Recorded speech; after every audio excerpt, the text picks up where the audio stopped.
Pamfir. This is a brilliant poster, by the way, probably the best I've seen all year. New Ukrainian film out in theaters, a modern-day Greek tragedy directed by Sukholytkyy-Sobchuk.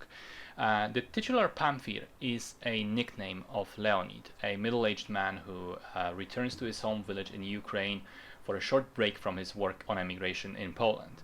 However, he is forced to stay after his teenage son accidentally causes a fire that consumes the local chapel. In order to quickly get the money for renovations and pay back his debts, Pamfir decides to go back to the thing he used to do back in the day, smuggling contraband across the Romanian border. But in doing that, he will find more trouble than solutions. That's as much as I'm saying. I don't want to spoil anything else. So I knew I wanted to go see this film ever since I first saw the trailer for it, because it looked absolutely gorgeous. The good news is the full film absolutely lives up to those expectations. The cinematography is terrific.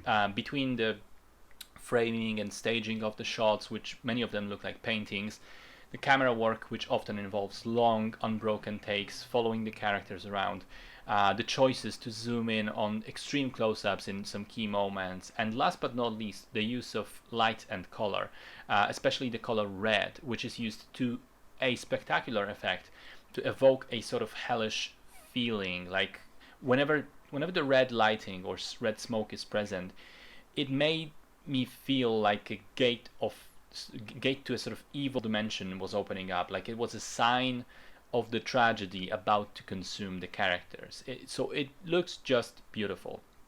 Aside from that, it's a competently tragic tale about circumstances forcing you to make a bad choice, and then that bad choice cascading into even worse circumstances which force you to make an even worse choice, and it sort of never stops.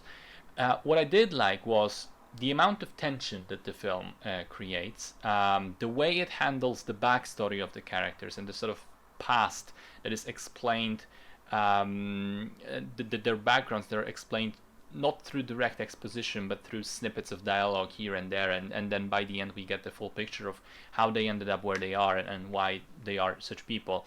And I also like that, I caught myself at the beginning of the third act thinking, I actually don't know where this film is going to go from here. How is it going to end? Which direction is it going to take? Will there be a turnaround or not? Which is what I like in movies. I like to be surprised. I like to not know what is going to happen. Performances are great. All of the people in the film look and feel real. I also like the music, which works in tandem with the image to create the atmosphere. Very good stuff overall. I recommend checking it out on the big screen so that you can really appreciate the way it looks.